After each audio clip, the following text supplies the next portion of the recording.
On enchaîne avec le cône de révolution. Alors, qu'est-ce qu'un cône de révolution? Eh bien, c'est un solide qui est délimité en fait par un disque.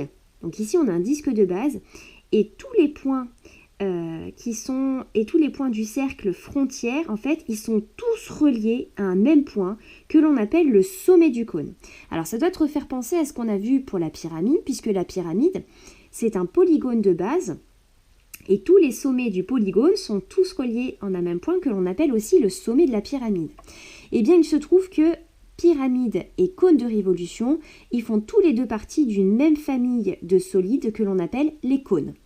Alors, on y va pour l'exercice 7, une histoire de carte d'identité 6. Première question, quelle est la nature du solide ci-contre?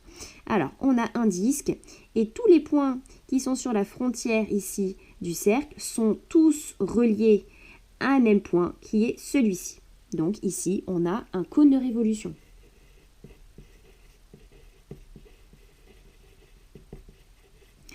Quelle est la base de ce solide?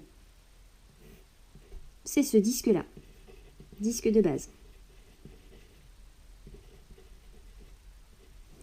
Quels sont le rayon et la hauteur de ce solide? Alors, le rayon, c'est le rayon du disque de base. Ici, il est de 3 unités. Et la hauteur, eh bien la hauteur du cône de révolution, c'est la longueur qu'il y a entre le sommet du cône de révolution et le disque de base. Donc ici, c'est 2 unités. Et c'est tout pour cet exercice.